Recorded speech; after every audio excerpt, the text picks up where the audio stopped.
It's time once again for everybody to come aboard that one and done train. Welcome to One and Done. Bienvenidos a todos a One and Done, your fast break of college basketball información.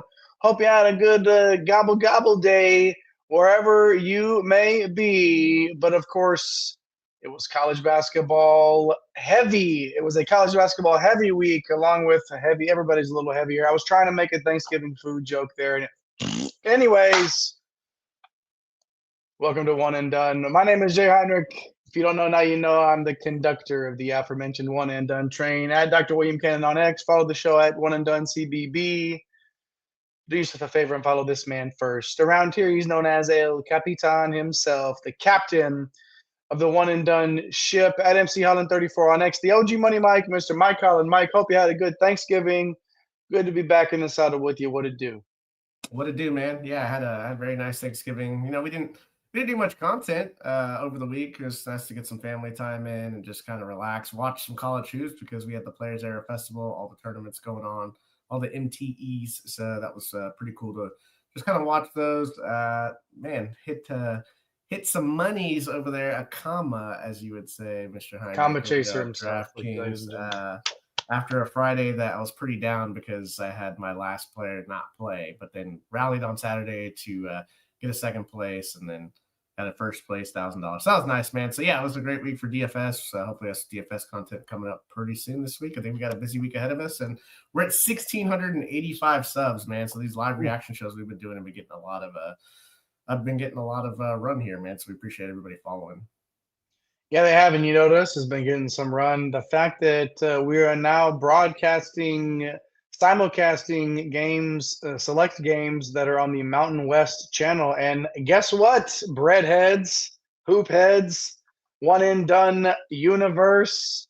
We've got UC San Diego and Nevada right here on Tuesday on this channel. We'll be streaming it live right here on YouTube. So make sure you push those buttons, like and subscribe. Mike and I are going to be hopping in throughout the game, certain parts of the game to chat it up a little, Manning cast style, but we won't be on the screen for too long during the game. We'll let you watch the game and then hang out with us while we do that. But yeah, make sure you hit all those like and subscribe buttons for sure. The live chat is already on fire. Snake's Eyes, what it do? Darren, always hanging out. Join him, hit the like and subscribe buttons. Let's get to the content. Mike, it's our favorite new segment here on One and Done these days. It's the opening possession on the Sunday News and Notes show. And Mike, how about your opening possession? What's it looking like tonight? Yeah, I'm going to take an easy layup, man. I've been shooting a lot of threes. I want to dive back into this Players Era Festival that we just had. And I thought it was pretty awesome. We get in all these early season matchups.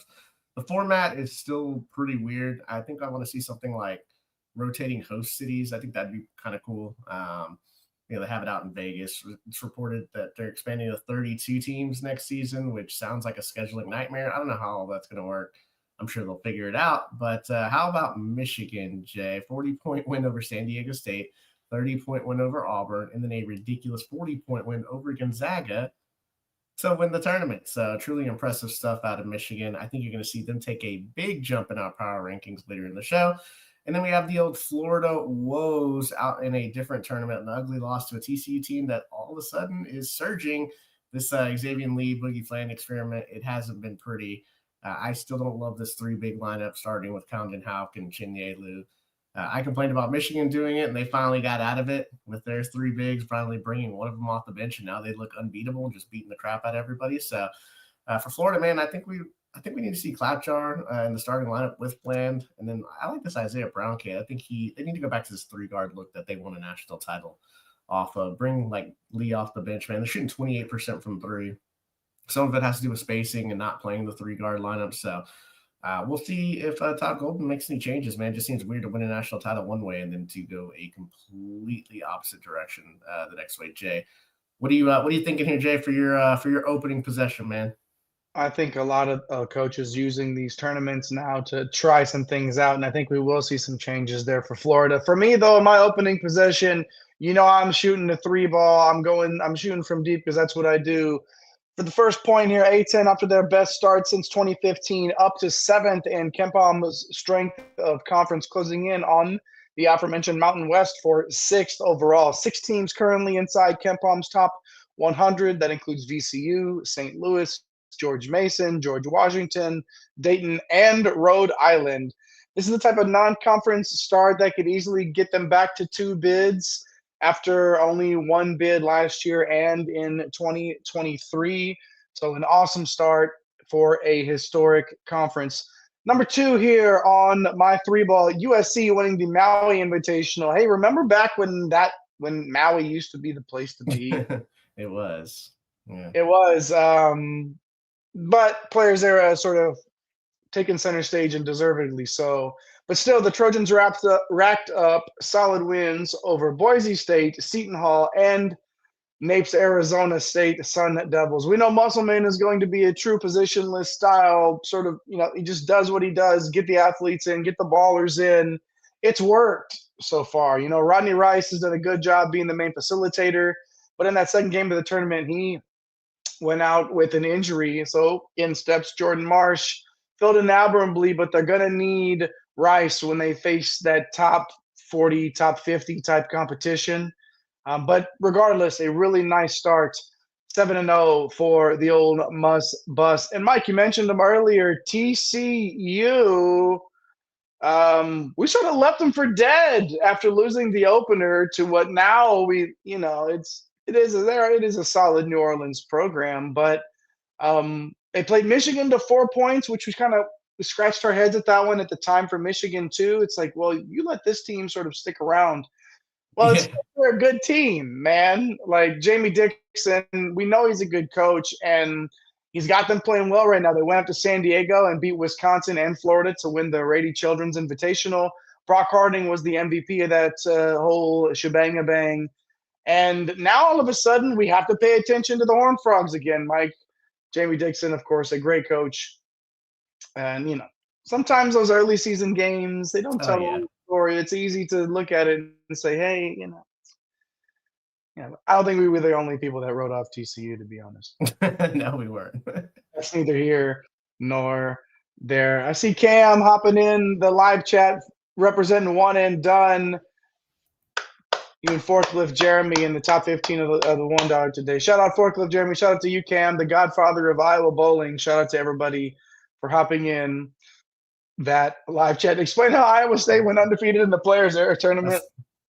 Point differential and all that. The format is it's weird. Like, they're gonna have to figure something else out. Yeah, I figure it out quick. 32 teams next year, so I was gonna say if you're adding to that now, I wonder what the tiebreakers will be moving forward. Maybe who got there with the least amount of NIL money spent on their roster could be. I don't know. Who knows? Now you're shaping your whole roster just for the Players Era. It could happen. It could happen. A shirt was too tight. Hey, you gotta do what you gotta do, right? You gotta flex on them. Sun's out, guns out. Either way. All right. I talked about the old opening possession earlier being everybody's favorite new segment on One and Done. But here's an oldie but a goodie, ladies and gents. It is now time for our Sunday mid-major minute.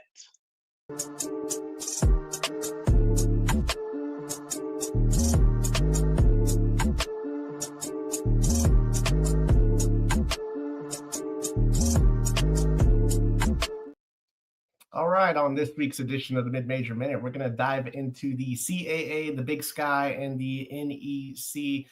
Going back to the Coastal here, William and Mary, the Tribe. They are 7-2. They knocked off Old Dominion today at home. They climbed all the way up to number 140 in KenPom. They were preseason number 231. It's Coach Brian Earl in his second year picking up some momentum in the non-con. They're playing at the third fastest tempo in the country, and they're absolutely dominating in the paint. They got 10 guys that are playing 10-plus minutes, and they don't really rely on one single guy to get all their production. Guard Reese Miller leads them in scoring at just over 12 points per game. But he's missed the last couple of games with a knee injury.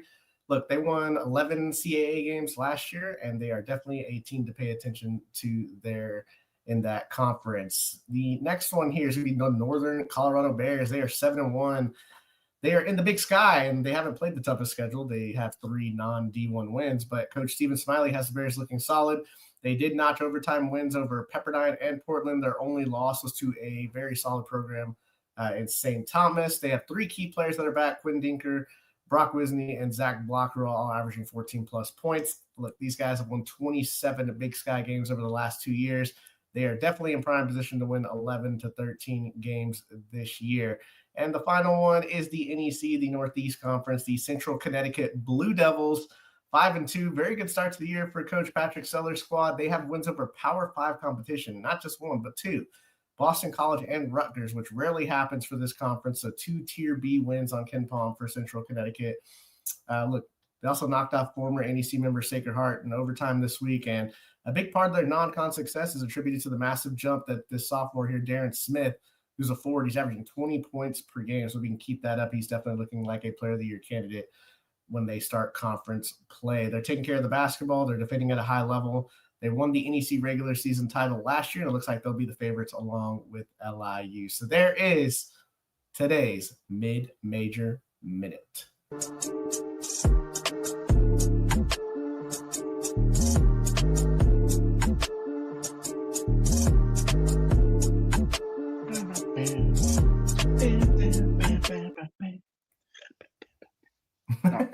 Bouncing around.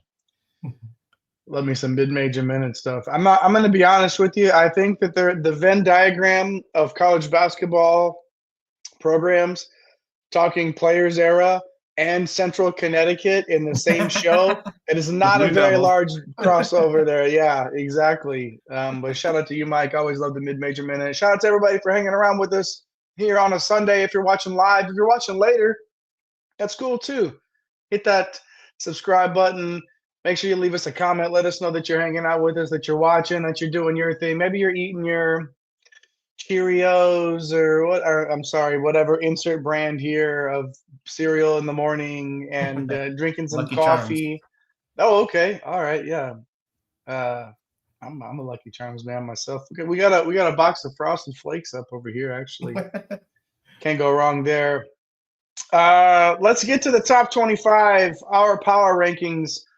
Darren, I'm sorry, my friend. We talked about TCU, and we're going to talk about SMU tonight. They're going to make an appearance right here on our first 5 in Indiana, LSU, SMU, Baylor, and Iowa. 4 newcomers to our top 25, including SMU. Indiana, LSU, Iowa, and SMU haven't had many tough games, but they're taking care of business to start the year. And the key to these teams staying in the power rankings is how they perform when the schedule gets a little bit tougher. So, I understand Darren might not want to see the SMU love up there, but 8-0, taking care of business so far this year. Mike, who stands out to you, or anybody impress you? Yeah, so Baylor definitely looks the part more than I thought they would in the preseason. Camp Carr is a stud. Skilling looks more comfortable in the system, and Yesufu, he's definitely a pro. So they're long, but I do worry about that 5 spot when they play top competition, man. But Baylor, man, looks like they have some tools to kind of stay in our top 25 here. SMU's backcourt been going off. Loopy Miller, BJ Edwards, legit backcourt there. LSU and Indiana, they probably have the most question marks and are probably in here because they haven't really scheduled anybody in the top 50. So we'll find out a little bit more about them here over the next couple of weeks. And I do like what Cam's Iowa Hawkeyes are doing. Ben McCollum, Bennett Starks, and the gang, man, they're getting it done. We'll see, man. We got some of these teams that we had in here, Jay, they fell out because they are playing a little bit better competition, and we've got teams that are undefeated that are in Power 5. So we're gonna see some more movement over the next couple of weeks. But these teams definitely gotta play well when they play some tough competition to stay in our top 25. It's fluid. It's a fluid situation here on the power rankings on One and Done. It's understandable though. I mean, if you're winning, right, you haven't lost yet. You know what I mean? Like there are some teams that scheduled some cupcakes early on that are like, oh well, we've actually lost a couple of games already. They didn't take care of their business, but some of these teams did. Some other teams taking care of business right now, teams 20 through 16 in our power rankings, starting with number 20, USC, Auburn, Florida. Big dip down for the Gators here. North Carolina and Illinois. Another newcomer, Mike, with the Trojans, who we talked about earlier. hopping all the way in from not being on the rankings before to number 20 in the top 25. Auburn making a nice move after a good showing at the Players era. And Mike, the Gators, Heels, and Illini all have taken a little bit of a step back. Yeah, I mean, Florida's backcourt's just not, we spotlighted them early. It's just not what it was last year, obviously, and they're still trying to make things work. It's still early in the season. The Illini sliding down has more to do with what other teams have done, and their defense hasn't looked great against tougher competition. UNC did not look good against Michigan State, but they definitely have a chance to bounce back this week against Kentucky and Georgetown. So I feel that we're going to have some movement here, especially in this tier.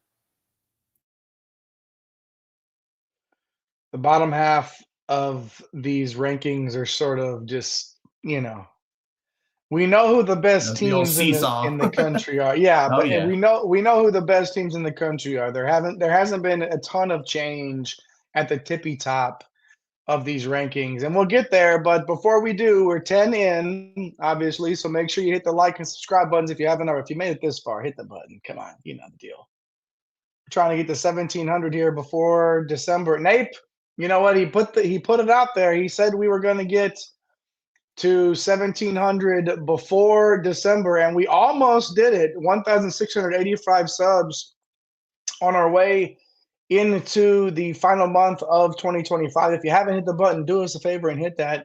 Tell all the hoop heads in your life about One and Done, and get them over here and watch us talk about, Northern Colorado. Who else is doing that stuff? Like, I Why love not? it. I Why love it. not? William and Mary. Oh my God. We're Yeah. killing it over here. Top 25 here. We're in the middle of it. Let's go to teams 15 through 11. Kansas, Gonzaga, Vanderbilt, Tennessee, and BYU. The big swings by Kansas continue as they went 3-0 at the Players era and earned big wins over Notre Dame, Syracuse, and Tennessee. Gonzaga falls back to where we had them earlier in the year. That was just they got mollywopped by Michigan, man. And then Vandy won the Battle for Atlantis tournament and made a nice jump too. Yeah, so look, with Vanderbilt, they haven't played many quality opponents, but I was shocked. 96 points against St. Mary's, and it was a blowout. Obviously, if you scored 96 points against St. Mary's, you're probably blowing them out. We know this offense is elite. I wondered about their defense. Vanderbilt's defense looks like it could have some juice here, man. So just an awesome showing there for Mark Byington's squad. Tennessee picking up with that nice win over Houston, but then falling to an inconsistent Kansas team who is on that seesaw that we keep talking about. It's like they don't want to be in our top 25, and then they want to climb close to the top 10. So when Darren Peterson gets back, they look like a dangerous team. BYU picking up a couple of spots here, beating Miami and Dayton. Oh, we're still pretending like Darren Peterson's going to play for Kansas again? We're still doing that? Seems like it. We'll see. Oh, okay. I'm holding out, man. I don't. I am full on conspiracy theory right now on Darren Peterson, man. Till I see him back on that floor. Let's move on to 10 through 6 here on the power rankings. Alabama, Connecticut, Michigan State, Iowa State, and Houston. Obviously, a couple of teams here that took some nice steps forward. One noticeable team that fell back quite a bit. Bama down a couple of spots, but that's more a case of what other teams like Michigan State and Iowa State have actually done. Speaking of Izzo and Otzelberger, we know that they can coach. I don't want to speak too highly of the Iowa State coach, because when I did that last year, saying he should have been in the Coach of the Year consideration, they lost 4 out of 5 in a run there. So I don't want to be overly complimentary, but we know the man can coach, and obviously Izzo can as well. No surprise that they're in our top 10, both of those programs. Mike, UConn had a nice win over Illinois, though. What are your thoughts? Yeah, I did not see UConn being 8th in defensive efficiency to close the month out. I thought this defense was going to be struggling to be in the top 40 to 50. We knew the offense was going to be better, and that I just thought the synergy of the offense was going to be better just based on roster fit. So yeah, I mean, shout out to Hurley there. Houston fell a couple of spots after the loss to Tennessee. Probably should have fallen to Syracuse as well. They still have massive upside. 3 of their top 6 players are freshmen, so when they get another 10, 15 games underneath them, they're still going to be national title contenders, obviously. So not too concerned with Houston. When freshmen are playing in late in March and early April, they're not freshmen anymore. They've already been through a whole season, right? And that's the beauty of these teams. They're so deep, and they have some of these veteran guys like Houston as Uzan that's just going to be the veteran guy that's going to steer the ship. But the the young talent that is there is So what's good. going to just pop out. Yeah, it's so good. Such a good Yeah. spot to be in for sure. Damn it, Darren. On the 5-1 here, finishing off the night, Louisville, Duke, Arizona, Purdue. No change there. No change. I don't know why. No change. No change for those 4 programs. However, a new number 1 atop the throne here on One and Done, and that is Michigan. The Wolverines up 8 spots to numero uno. Louisville, Duke, Arkansas, Purdue all took care of business. But the story of the week, though, has been the way that Michigan just absolutely dominated the Players Era Festival, and they looked the part right now, very deserving of the Yeah. top spot in our power rankings. Yeah, it's funny how perception can change in a week. Nearly lost to Wake Forest and TCU a couple of weeks ago. They make these lineup changes and reel off this ridiculous stretch. It's like one of those things, man. Like, I wouldn't be surprised if they dropped a game that they're not supposed to. That's just the way the college basketball works. But they're number 1 on Ken Palm. They have the 11th rated offense and the number 1 rated defense. And it just comes down to me for having one of those bigs off the bench. They just have a dominant rotation up there with Florida as the best front court in the country. And then really how Elliot Cadeau plays. He had 13 assists in that championship game. And if he just doesn't turn the ball over and can knock down a few outside shots, like, they're just going to be so hard to beat if they're playing, 2 bigs and 1 coming off the bench. Like, they just look so good, man. But we don't want to, you overhype a team and the next thing you know, they drop a game that they're not supposed to. So we'll see how Michigan kind of responds after, winning the festival. Well, and how will other teams adjust to their style as well now?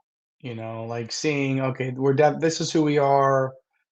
Getting some more game film on them, running with the 2 bigs and bringing 1 off the bench and really establishing their game plan around that. There's going to be somebody that's going to catch them, right? That's going to catch up to them and figure them out. And then it's how do you respond from that, right? Michigan feels like a program that just been on the cusp in terms of always having that talent and not being able to really get over that next hump, that next big hump. Can they do it this year? It looks like they're talented enough to do it. And yeah, like if Elliot Cadeau is the key to unlocking the Kinda next scary. level of your program, that sort of, I'm not saying that he can't do it, but that's something that we need to really think about here in terms of Michigan long term. But for now, my friends, broskies and broskets, Michigan sits atop our Week 4 power rankings right here on One and Done. Hey, Oh, what Steve, up, what's up, man? Steve? Good to see you there in the Yeah, chat. Yeah, man. what a great Yeah, he was tournament. there. That's awesome. Awesome. Fantastic, man. Yeah. Yeah, what a great spot to be at. I mean, we saw some good basketball out there in Vegas a couple of years ago. Obviously, it wasn't Yeah. players there, but we saw that Sweet 16 and Elite 8 out there. Yeah. That was Drew Timmy's final college game? Yeah. I got to see Drew Timmy say goodbye. Yeah. From the Yeah.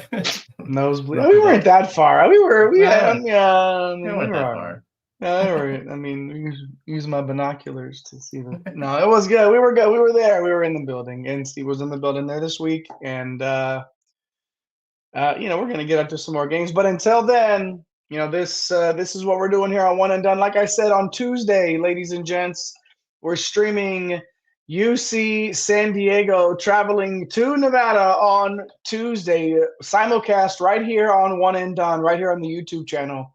Mike and I will hop in throughout the game periodically, just halftime show, end of the game, under 12, sometimes, we'll just hop in and chat it up and see what you had to think about the game. But you don't have to go very far if you want to watch some Mountain West basketball right here. You'll be able to see it on One and Done. So make sure you push the like and subscribe buttons if you haven't already. Tuesday at 9 p.m. Central Time, so that's 10 p.m. out on the East Coast, and then that's 7 o'clock on the West Coast on Tuesday. So either way, push all the buttons. Notification bells will be helpful too. So, when we do decide to go on, you just know it's helpful. Just, oh, wow, the guys, here we are. Let's get on and chop it up with them. For sure. All right. Mike, good to see you in here. We're going to bring you are we going to get some DFS content maybe tomorrow? Yeah, I might jump on some DFS stuff tomorrow. Our DFS stuff might look a little different. We're working on some things. We got so much going on here, man, that, we're doing live reactions. We got this Mountain West streaming going. We got these Sunday recaps. So we're gonna definitely have some DFS stuff. Might look a little bit different. We'll probably drop one either tomorrow night or here in a few days. So we'll definitely be bringing that as well. Bringing all the heat, man. Bringing all the heat. No doubt about it. I mean, it's sweater weather out here in Central Texas. I got my sleeves on, so I'm trying to get as warm as I can. So the heat. Let me put my hands around the heat of the One and Done fire right there. Oh, got the hood on and everything. Ooh, look at him, frosty. MC Holland 34 Invitational. We'll get another one out soon, Darren. Yep. Thanks for asking as always, and thanks for everybody for hanging out with us. Shout out to Darren, Snake's Eyes, Cam for hopping in the live chat tonight. Napesy Hustle hopped in there too. Put on his tinfoil hat with me earlier about Peterson. I appreciate that, man. Good to see everybody. Hey, Hunter, what's up, man? What's up, Hunter? Good to see you in there. Shout out to you too. Shout out to everybody for hopping in there, and shout out to you, the One and Done universe. Push all those buttons if you haven't already. That man right there sharing your viewing device with me, it's El Capitan himself at MC Holland 34. The OG Money Mike, Mr. Mike Holland. Shout out to Fantasy Nav for getting the studio ready. Shout out to Napesy Hustle for pushing the buttons tonight. Shout out to you for hanging out with us. Until then, I guess is Tuesday, because you're gonna come in at least at the latest. Just push the buttons. You'll find out when we go live. Until next time, my name is JAYHEINRICH. Come again. Peace.